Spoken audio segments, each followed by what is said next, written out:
Today we will be looking at two horrifying caving stories that went horribly wrong. As always, viewer discretion is advised. In September 2018, a Russian expedition team from Moscow, Berovo Speleo, returned to the Arabika Massif in Abkhazia for one reason: to push the world's deepest cave even further and document it properly. The cave was Evacuation, and only months earlier, in March 2018, the same group had reached the water table at a depth of 2,212 meters, 7,257 feet, making it the deepest known cave on Earth. This September trip wasn't just about the record, it was about the what's next down there, new side passages at the bottom, samples of rare cave species, and a full photographic story of the cave's lowest, eerie terminus. Two British photographers joined them, Robbie Schoen and his photo assistant Jeff Wade, there to do what almost nobody gets to do in a place like this: capture the end of the cave where the rock finally gives way to a turquoise terminal lake surrounded by absolute blackness. The core team underground included expedition leader Pavel Demidov, plus Peter Lyubimov, Konstantin Zverev, Andrei Shuvalov, Evgeny Rybka, and Andrei Ziznikov. Others had been part of the larger expedition too, but by the time the trouble began, a couple of teammates had already started their journey back up toward the surface. Reaching the bottom of Evacuation isn't a hike. It's a 4-day descent into an environment that punishes every mistake. Thousands of feet of rope, tight squeezes that force heavy packs through cracks like keyholes, mud-choked siphons, cold pools, and long vertical shafts that feel endless because your headlamp can't find the bottom. And once you're down there, you don't pop out whenever you want. You live underground. By the time this story turns, they'd been in the cave for 7 days total. Their lowest camp sat around the 2,100 meter level on a flat sandy patch in a horizontal tunnel near the main vertical shaft. The team had already spent 3 days working from this point, pushing new corridors, mapping, collecting tiny invertebrates for analysis, and photographing the deepest sections. It was a functioning home, built in a place that was never meant to host one. Tents, a stove, food carefully sealed against moisture, ropes disappearing into darkness above them, like the only ladder out of a planet. And that's what makes what happened next so terrifying. Because the flood didn't arrive like bad weather. It arrived like something breaking, about half an hour after a warning came down from teammates higher up. 8 cavers at the very bottom of the world's deepest cave heard it, a distant roar that didn't belong in any normal cave soundscape. At first, it was just vibration, an ugly growing rumble. Then it strengthened, like a freight train accelerating inside a tunnel, getting closer second by second. The cave began to shake, not metaphorically, physically. The rumble became a violent, continuous thunder, and then, out of the darkness of the shaft, white water appeared, not a stream, not a flow, a massive foaming wall of water forcing itself through the cave as if the mountain was suddenly bleeding out. It poured into the main vertical shaft beside their camp with an unfathomable volume, and the roar grew so loud it almost stopped feeling like sound and started feeling like pressure, like the air itself was being crushed. Flood pulses happen in caves. Everyone down there knew that. Heavy rains collect somewhere above, then a bottleneck finally gives and water bursts through. It can last minutes, sometimes hours. Then it drains away. You wait it out. And at first, that's exactly what they thought they were doing.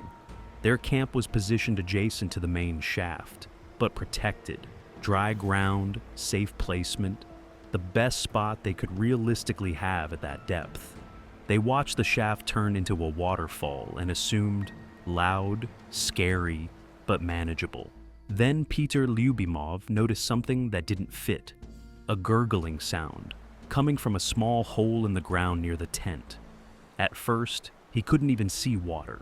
Just that sound, wet and wrong, like the cave was breathing through a straw. He listened longer. The flood had been raging for 2 hours now and wasn't fading. That alone was unusual. So he flagged it to Pavel Demidov. Demidov didn't shrug it off. He pulled a few people and went to check a nearby siphon, trying to read the water table, trying to understand how high the flood was rising. And in the 5 minutes after Demidov walked away, the situation crossed the line. Lyubimov went back to the little hole, shined his light down again, and this time the water was there, rising up fast enough to visibly jostle and churn against the rock walls. Not trickling, climbing. That was the moment the lowest camp stopped being a safe place and became a trap. Suddenly, everyone was moving at once. No one had planned to leave that day. Camp was set. Gear was scattered in rest mode. People were mid-meal. But now it was pure emergency. Suits, harnesses, helmets, rope gear. Everything had to be on, sealed, and working immediately. Because if the water reached the camp floor, the cave wouldn't flood politely. It would swallow the chamber. Robbie Schoen forced himself into his latex suit over fleece, twisting seals shut at the neck, wrists, and ankles so the suit could actually survive the torrent above. Jeff Wade helped him seal up. Then Schoen returned the favor. Nylon shells went on, harnesses clipped, helmets strapped, ascenders ready. And Schoen made a decision that tells you how real the fear was. He left his camera gear behind. Not because he didn't care, because a heavy pack on 2 kilometers of rope is the difference between climbing fast and dying slowly. He grabbed only the flashcards, the only images ever captured of Veryovkina's terminus, and shoved them into a Ziploc bag inside his suit. Then they ran for the ropes. The route out started with a traverse that used to hang above an open shaft, 8 meters wide, 20 meters deep. But when Schoen reached it, that shaft was no longer air. It was filled, completely, solid water where there should have been darkness. And beyond that traverse, the ropes were already under a waterfall. Water smashing down the line so hard it turned the rope into a white, vibrating whip. Schoen clipped in and started ascending straight through it. The force of the water crushed down on his helmet and shoulders like a weight. He couldn't see anything except the white rope in front of him, and even that flashed in and out behind spray. Breathing became a calculation. Chin tucked, mouth angled into the tiny pocket of air under the helmet brim. Up, lock, step. Up, lock, step. Every movement had to be automatic because thinking was too slow. He climbed until the torrent eased for a moment, just enough to look up and see what was waiting above. The rope ran into a body-sized chimney, and the flood was blasting straight through it, a narrow rock throat where there was barely space for a human body, now acting like a pressurized pipe. There was no alternative, no side passage, no ledge to rest, no wait-it-out option. If the water kept rising behind them, stopping meant getting cut off, and worse, anyone below would be trapped behind the first person who froze. So, Schoen pushed into the chimney and began forcing himself upward inch by inch while the water hammered him from above and behind. He could only advance a few inches at a time, dragging the ascender up, locking it, stepping, and stealing air whenever he could. Eventually, somehow, he cleared it. He reached a section where the flood had diverted into another route, leaving the rope line comparatively dry.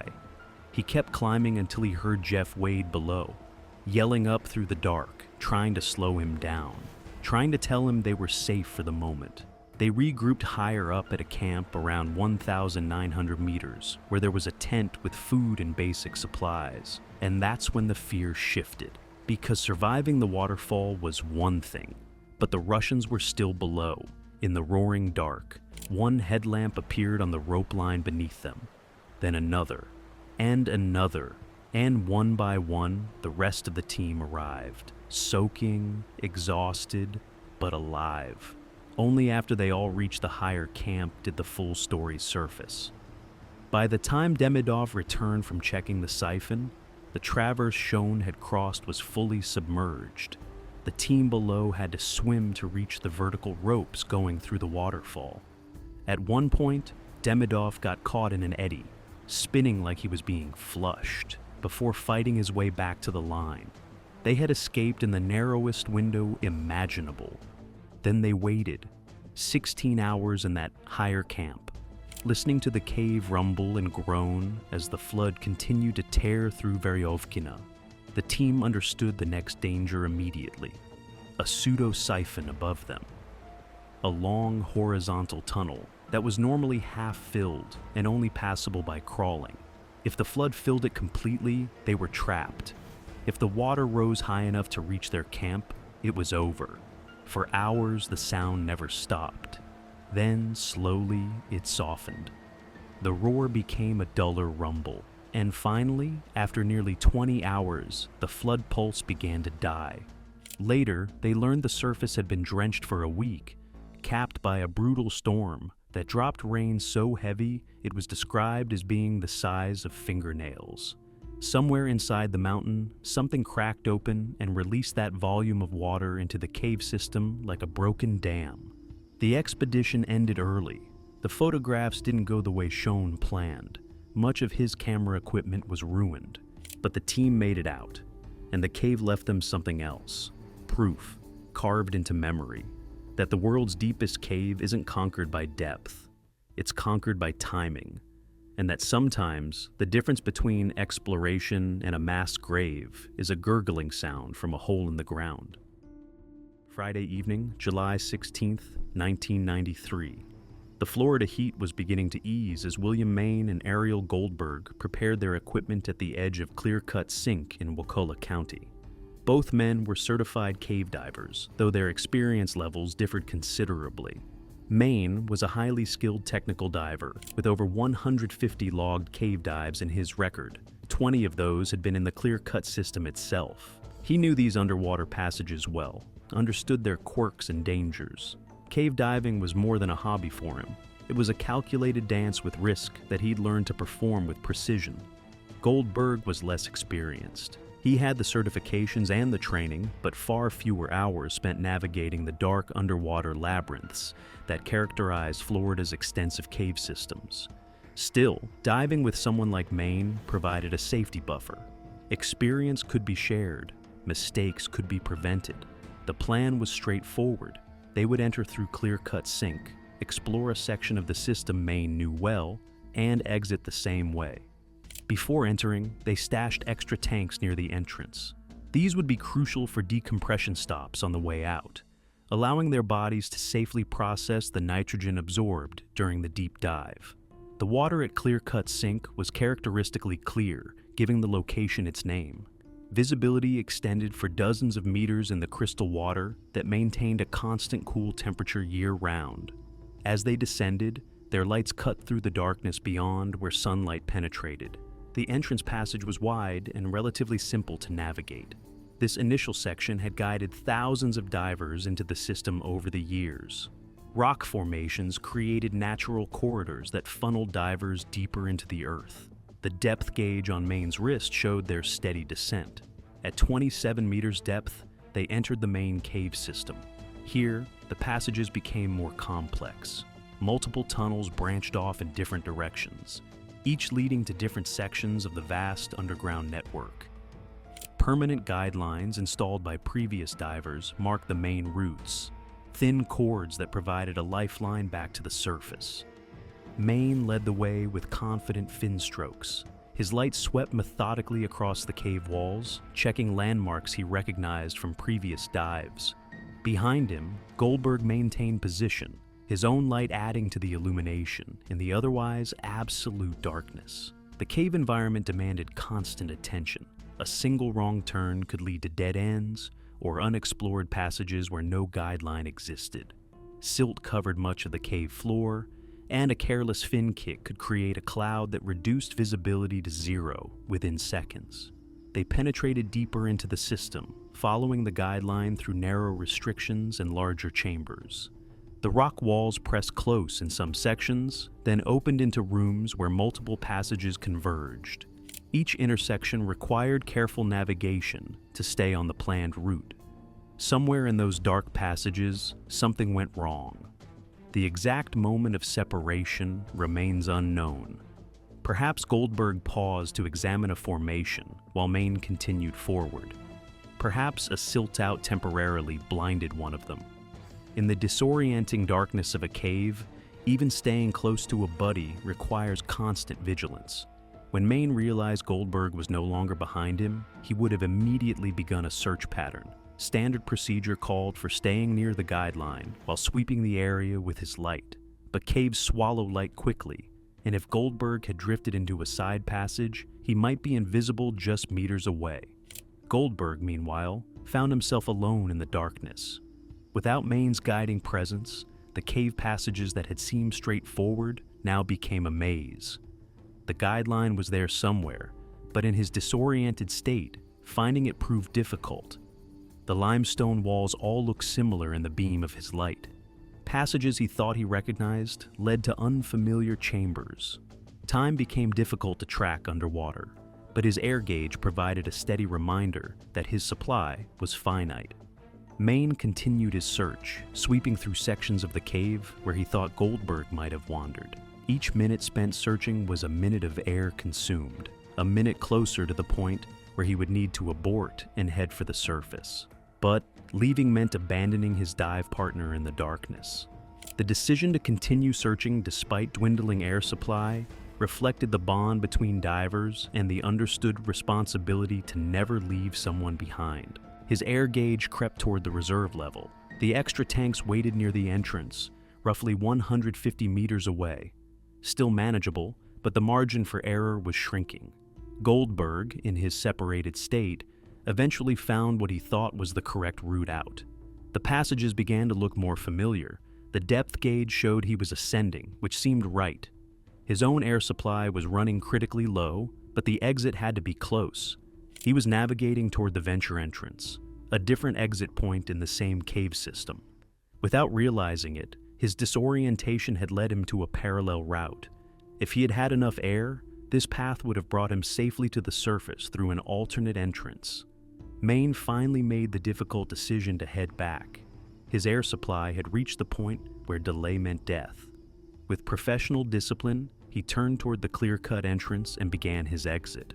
The swim back should have been routine. He knew this route intimately, had swum it dozens of times. But air consumption increases with stress and exertion, and the search had demanded both. His breathing rate had been elevated for too long. The extra tanks came into view in his light beam. Just a few more meters. His air gauge showed he was running on fumes, but the distance was negligible. Any diver could cover that span easily, except when the tank runs dry with agonizing timing. The regulator pulled hard on his next breath, then harder. The familiar resistance of depleted air. His lungs demanded oxygen that was no longer available. The extra tanks floated there in his light, impossibly close, yet unreachable in the seconds remaining. Water has no mercy for those who run out of air. The body's demand for oxygen becomes overwhelming within moments. Training and experience cannot override the fundamental need to breathe. Maine's body was discovered later at a depth of 27 meters, roughly 150 meters from the clear-cut entrance. The extra tanks remained just meters beyond his final position. Goldberg's journey ended with similar cruel timing. He had found his way to within 15 meters of the venture entrance when his own air supply finally exhausted. His body was recovered near that alternate exit, so close to the surface that sunlight might have been visible in the water above. Neither showed signs of panic. Their equipment remained properly configured, their masks in place. The Navy's subsequent inspection found no malfunctions, no failures that could explain the tragedy. Everything had worked exactly as designed. The deaths were attributed to separation, disorientation, and ultimately running out of air. Goldberg's inexperience likely contributed to his becoming lost. Maine's experience led him to spend precious air searching for his partner, rather than immediately aborting the dive. 2 certified cave divers entered Clear-Cut Sink on a Friday evening in July. Both had functioning equipment, proper training, and reasonable plans. Yet, both died in the darkness beneath Wakulla County. victims of the unforgiving mathematics of air supply and the disorienting nature of underwater caves. The cave system remains unchanged by the tragedy. The guidelines still mark the passages. The extra tanks have long since been removed, but the spot where Maine's final breath occurred is still there, 150 meters from safety, preserved in the cold, clear water of Clear Cut Sink.